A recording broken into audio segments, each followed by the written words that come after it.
It's Canna. Are they going to make me give a shit about Canna? Oh, dear. I think they're going to make me give a shit about Canna. Let's sit by the fire. Little seat by the fire.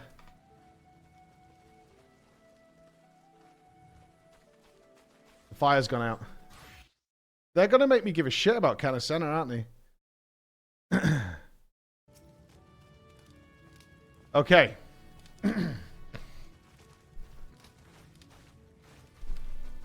Here we go. This is Tales from the Calamity of Friends Lost and Found. The battle was over, but none could say that peace had returned to Cartno. The lesser moon and the winged abomination that burst from its belly had visited devastation on the once fertile flats, leaving naught but a scarred wasteland for as far as the eye could see. Matron, have mercy. I have died and gone to the seventh hell. Elder Seedseer, come quickly.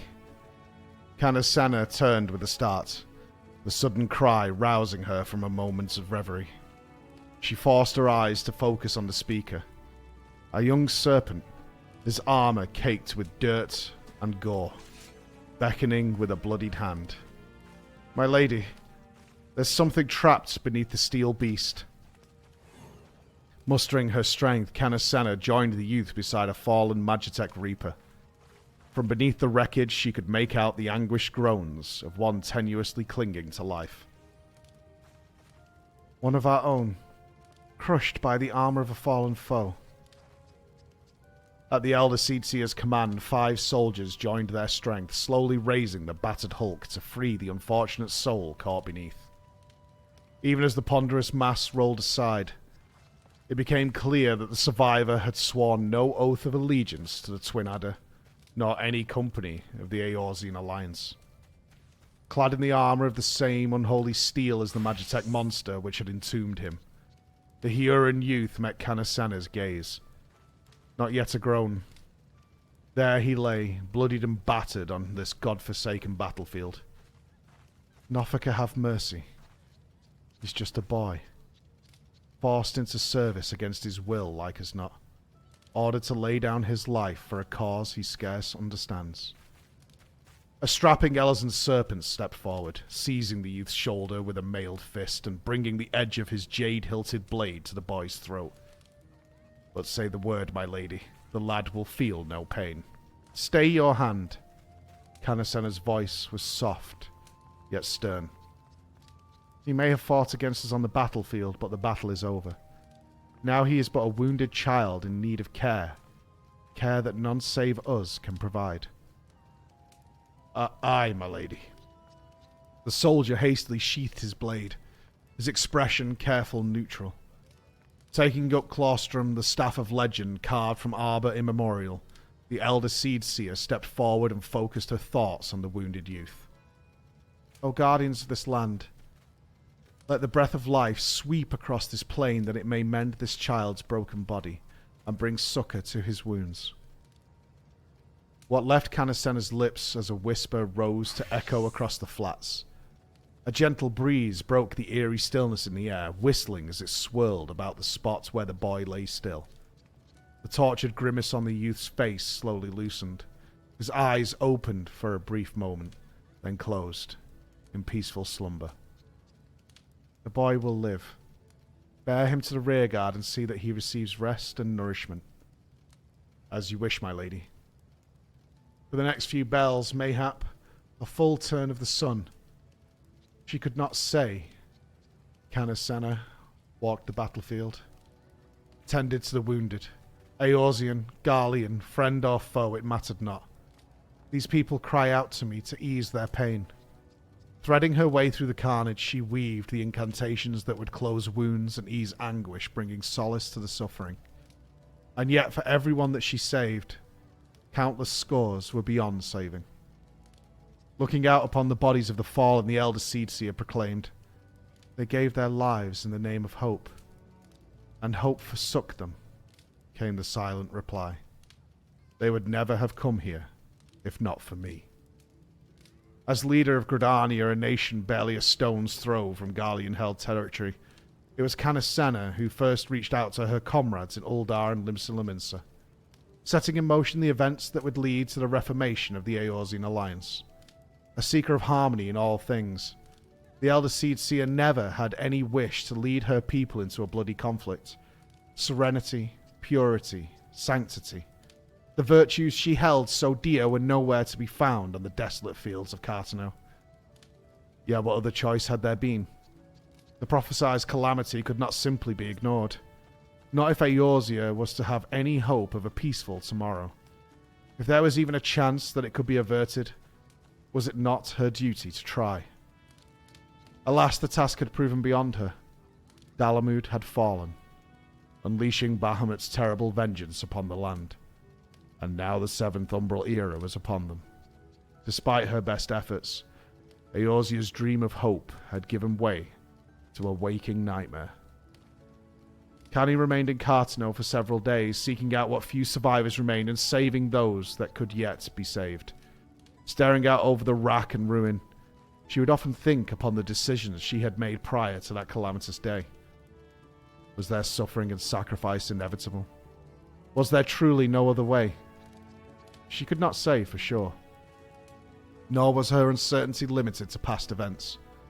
By tarrying so long in Cartano, she was not failing her people. Was her place not with them back in Gridania? They too were suffering. On more than one occasion, she resolved to return to the Twelveswood, only to reconsider. Her siblings and fellow Seedseers, Arun, Rhea-O, had stayed behind to watch over the forest, as did many skilled and compassionate hearers. I trusted them then, and I must trust them now. Those who sacrificed themselves on the battlefield had done so at her command. Until I have done all that I can for them, my place is here. She pressed on, scarcely stopping to eat or sleep.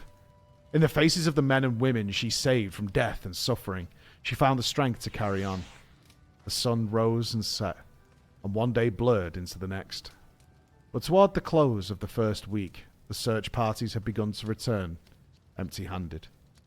Among the soldiers who stayed behind to assist in the relief effort, morale was low. They had seen the corpses of too many of their comrades, and their thoughts turned inevitably to the friends and loved ones awaiting their return home. I have asked enough of them. It is time. Summoning her most senior officers to her tent, Canny gave the long-awaited order. Begin preparations for withdrawal. We are going home. After her men had dispersed, the Elder Seedseer stepped out onto the ravaged plain one last time. My work here is not yet done. It had always been there in the corner of her mind, but she had been too absorbed in the healing of the wounded to act upon it until now. Tracing the tatters of her memory and the etheric currents in the air, Kanasana scoured the battlefield. Minutes became hours, her search yielding naught but devastation. I know it is here. Archon Louisoix, show me the way. The words were still on her lips when she saw it.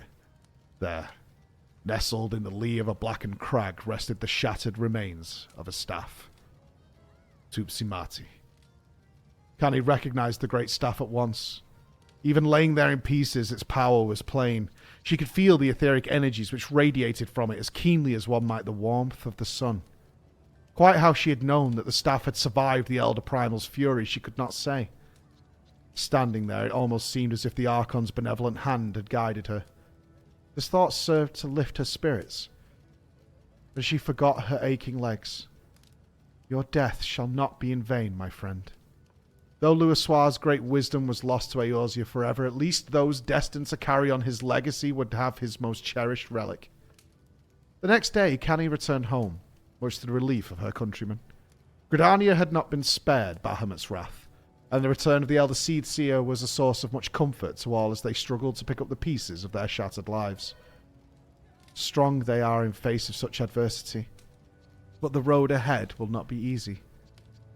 While overseeing the reconstruction of her home, Canisena was reunited with 2 members of Master Louisoir's Circle of Knowing, who had stayed behind to lend their aid to Gridania in her time of need.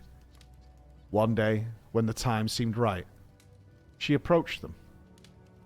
Ida, Papalimo, my friends. Canisena searched for the right words, but they would not come. Holding out an ornate box of rosewood bearing the mark of the Carpenters' Guild, she simply nodded. For us? Oh, Canny, you shouldn't have... Ida's smile froze as she raised the lid. Master Louisoir. They said he was... But I hoped... Canny saw tears well up in the girl's eyes, and soon enough her shoulders began to shake. Even Papalimo, not one for emotional outbursts, was unable to contain his grief. And so the 3 of them shared a moment of mourning for the fallen Archon. The Lalafell was the first to compose himself. Clearing his throat, he proceeded to expound upon the relic and its origins, as much as Canny suspected, to distract as to enlighten. Tupsimati, he explained, was fashioned from stone, engraved with ancient incantations and a treasured horn of bone passed down from antiquity. As his late master had told it, the staff was the beacon that would summon the 12 down from the heavens and bring about Eorza's deliverance. You have done us a great kindness, Elder Seedseer, Papalino continued. Though none save Master Louisoir possesses the power to wield Tupsimati, I shudder to think what might have resulted had it fallen into the wrong hands. You may rest assured that we will keep it safe. I don't have the words to thank you, Ida added. If only Master Louisoir were here. He always knew what to say. Perhaps sensing further tears were imminent, Papalimo quickly pressed on. My lady, now that you are safely returned to your people, it is time we took our leave. Would that we would remain here longer to assist in the rebuilding, but other matters demand our attention. The scholarly Lalafell then proceeded to explain that the Path of the 12 and the Circle of Knowing were to be united as a single entity, an organization which would strive to realize the dream for which Archon Louisoir gave his life, peace in Eorzea. The realm had lost its greatest champion, and the threat posed by the Primals, the Garlean Empire, and who knew what else loomed large upon the horizon. And yet, Canny thought as she looked into the eyes of the 2 Sharlians, with brave souls like these to defend her, there is hope for Eorzea still. Whatever evils we may face in the days and years to come, know that Gridania will always stand with you. 5 years after that fateful day, the wounds left by the Calamity had begun to heal in the 12's wood in the realm at large. In those rare moments when she was granted a respite from her duties, Canisena would often reflect upon the path she had taken. Do you watch us from above, Louisoir? Has Gridania, have I, done your legacy proud? Elder Seedseer, the council requires your presence. Canny turned about with a start. Before her stood a young Hioran in leather armor of purest white, one of the keepers of the entwined serpent, the Elder Seedseer's personal honor guard, established in the wake of the Calamity. My thanks. Pray inform them that I shall join them anon. The young soldier nodded deferentially. As he turned to take his leave, their eyes met, and the memories, ever brimming beneath the surface, came flooding back to her. The images as vivid as they were 5 years before. We pulled him from the wreckage.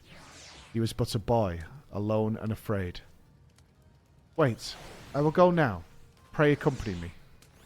As you wish, my lady. The youth gave a slight bow as he took his place by her side. There are few wounds that time cannot heal, even those who once stood across the battlefield as enemies.